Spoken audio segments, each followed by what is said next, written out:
Pour ne rien manquer, abonnez-vous maintenant.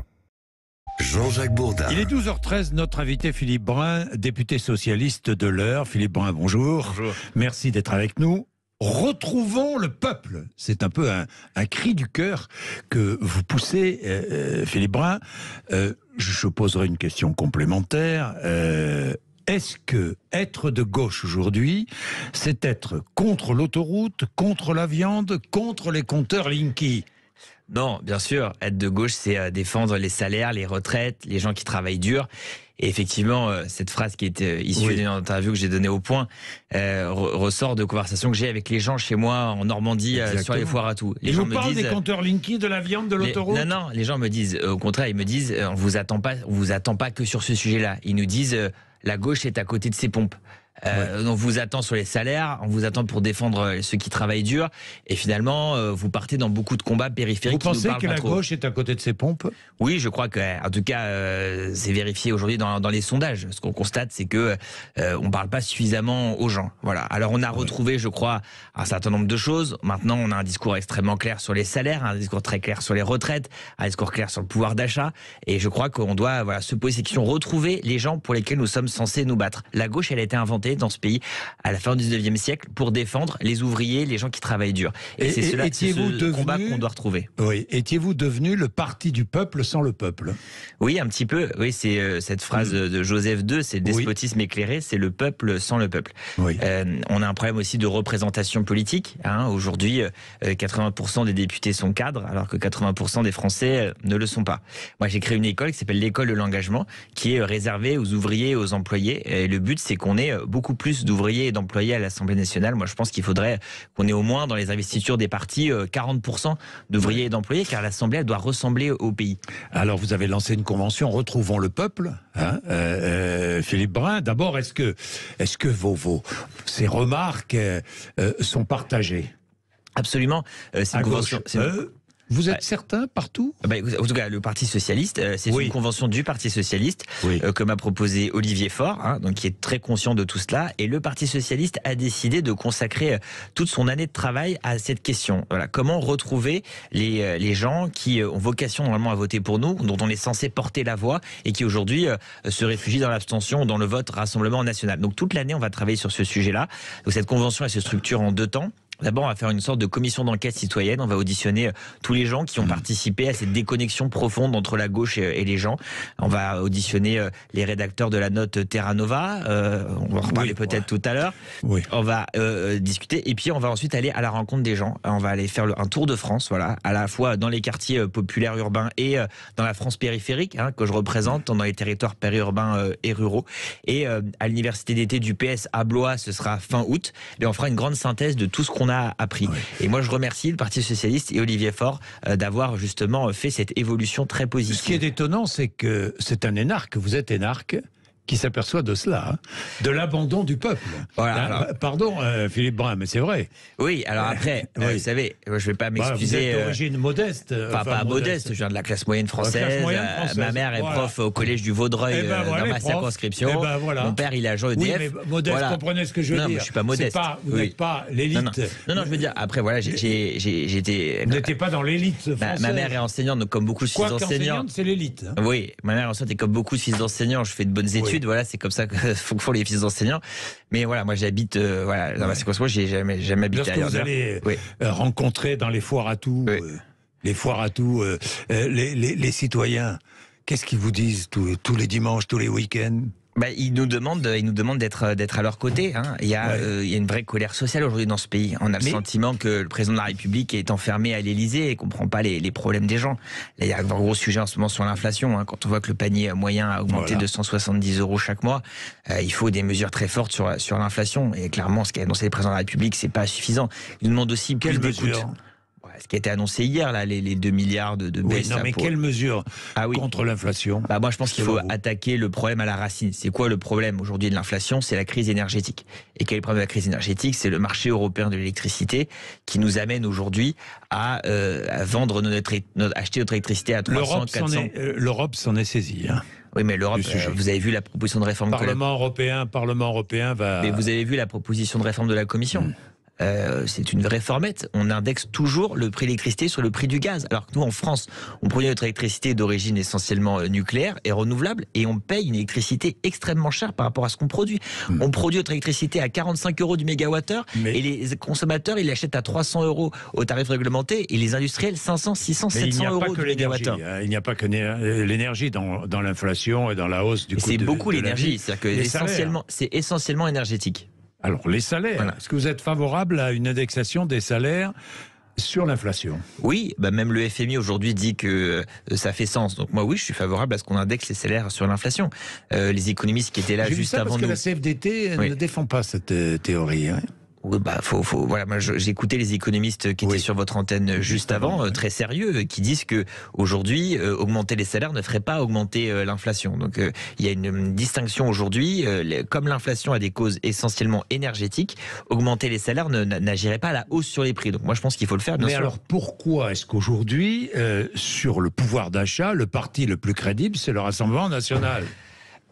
Eh bien, pourquoi? Eh bien, parce que je crois que nous n'avons pas suffisamment bien communiqué sur ce que nous faisions. Je crois que une certaine attitude à l'Assemblée nationale nous a un peu décrédibilisés. C'est-à-dire, qu'est-ce que vous voulez dire par là? On sort du débat de cet été, finalement qu'ont retenu les médias.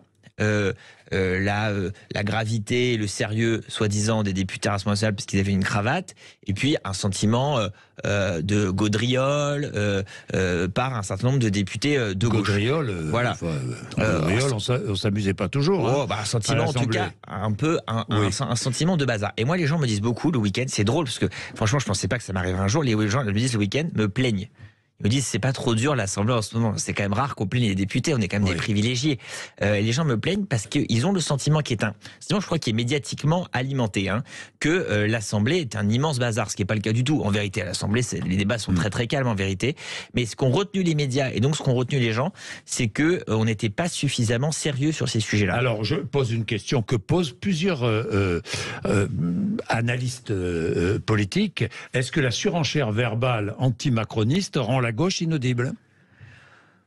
Bon, les gens, si vous voulez, ils adorent pas le président de la République. Aujourd'hui, quand même, il a un taux d'impopularité très élevé. En tout cas, ce qu'attendent les gens, c'est que nous soyons crédibles. Voilà. Ils cherchent l'équipe B à celle d'Emmanuel Macron et ses successeurs potentiels. Est-ce que les combats sociétaux sont les combats essentiels, comme le défend par exemple la France insoumise? Ça dépend quel combat. Moi, évidemment, j'étais très favorable au mariage homosexuel, il n'y a pas de question. Maintenant, est-ce que c'est le cœur de ce qu'on défend? Est-ce qu'il faut qu'on passe toute notre journée sur des sujets très périphériques? Non, je ne crois pas qu'on va passer la journée sur le Tour de France, sur l'histoire du barbecue. Voilà. Et ça, c'est une difficulté. Donc, je pense qu'il faut que dans notre expression, nous mettions la priorité sur ce que les gens attendent de nous. Donc les salaires, le pouvoir d'achat, les retraites, les services publics, la désertification médicale, le logement. Voilà, c'est là-dessus que la gauche est attendue dans le pays. Mais pas question de remettre en cause la NUPES? Non, mais la NUPES, c'est une belle union qui nous a permis aussi, par exemple, nous les socialistes, de revenir au cœur de ce qu'on devait défendre, parce qu'on s'en était quand même vraiment très éloignés. Entre 2017 et 2022, c'est vous qui le rappelez, le RN a gagné 2 millions de voix, la NUPES 10 000. Oui, et puis le nombre de voix à gauche s'est effondré entre 2012 et 2017 aussi. Donc il faut être, en tant que socialiste, il faut avoir beaucoup d'humilité sur ces sujets. Oui, effectivement, aujourd'hui, il faut trouver une nouvelle dynamique à gauche. Cette dynamique, elle doit être populaire. Voilà, donc ce que je défends au sein du Parti socialiste, j'appelle ça la ligne populaire. C'est-à-dire revenons au cœur de ce que nous sommes censés défendre. Oui, mais vous n'êtes pas d'accord. Au sein même de la NUPES, vous n'êtes pas d'accord. Vous le savez bien. C'est pas vrai, regardez. Désaccords. Mais ce que je dis, oui. François Ruffin dit la même chose. Il y a un député qui s'appelle Christophe Bex qui dit la même chose. Il y a Fabien Roussel, il dit à peu près la même chose que moi. Bon, donc finalement, on est beaucoup à le dire dans différents partis. Il y a une bonne partie qui ne dit pas la même chose. Oui, mais bon, voilà, donc il y a une diversité aujourd'hui de positions. Ce que je constate, c'est qu'on est très très très nombreux, y compris dans la NUPES, dans tous les partis politiques de gauche, à dire il faut se recentrer, défendre les gens qui travaillent dur, les caristes, les préparateurs de commandes, les caissières, les aides-soignantes, c'est pour eux qu'on se bat. Philippe Brun, vous êtes favorable à l'économie de marché? Oui, je suis favorable à ce que, entre deux boulangeries, si vous voulez. Est-ce que vous êtes favorable à l'économie de marché?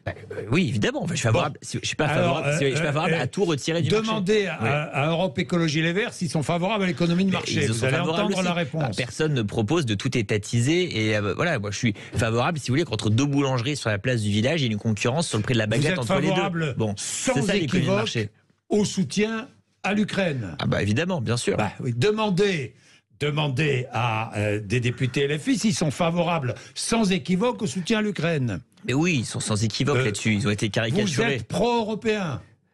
Oui, enfin attention, je suis pro-européen, mais attention, il faut aussi avoir les yeux ouverts sur ce qu'est cette Europe. Hein. Voilà, moi je suis pro-européen, mais je suis pas maastrichtien non plus. Si vous voulez, moi je m'endors pas le soir en récitant le catéchisme. C'est une chose, mais l'Europe.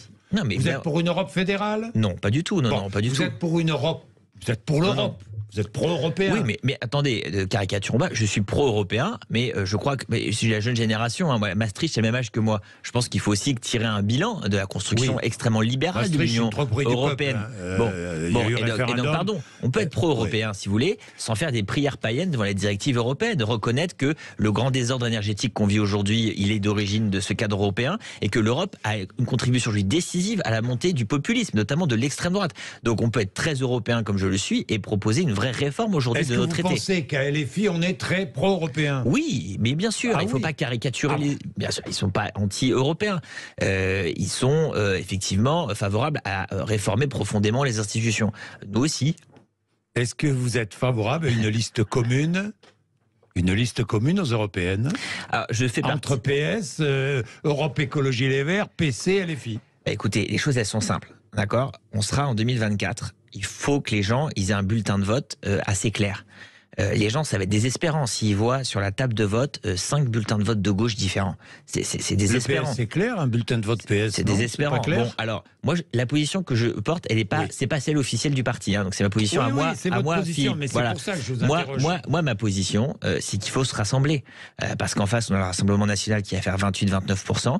Il faut qu'il y ait un bulletin de vote extrêmement clair pour plus de justice sociale, pour plus d'écologie, pour une Europe des gens contre l'Europe de l'argent. Et moi, je crois qu'il faut qu'on ait une liste unique. Voilà. Alors après, qu'il soit pluriel, hein, attention, avec des gens différents. Après, chacun défend ses positions, mais je crois qu'il faut qu'on se rassemble. Voilà. Et il y a une demande d'unité aujourd'hui. Hein, là, il y a une demande d'unité. Les gens nous demandent de l'unité, nous demandent de nous rassembler, de nous parler. Voilà. Donc, voilà, je ne crois pas que ce serait une bonne nouvelle. Ce sont vos militants? Non, pas les militants. Ça ne dépasse pas les militants. Bah écoutez, Jean-Jacques, vous lisez les sondages. Je crois que c'est 75% des électeurs de gauche qui demandent une liste commune. Bon, sur les marchés, on vous demande une liste commune tous les week-ends? Vous savez, sur les marchés, on s'en moque des européennes. On va se le dire clairement. On parle beaucoup des européennes dans les médias, mais si vous voulez, c'est quand même pas le sujet de priorité number one des Français. Je suis d'accord. Voilà. Merci Philippe Brun d'être venu nous voir. Merci. C'est une voix divergente, hein, vous avez compris. Enfin, c'est une alerte que vous lancez quand même. Hein. Vous lancez à tous vos camarades de gauche. C'est une alerte. Si nous continuons à abandonner le peuple, nous sommes morts. C'est ce que vous voulez dire. Merci, 12h26. Merci de nous suivre tous les jours. On se retrouvera demain. C'est l'heure d'André Berkoff.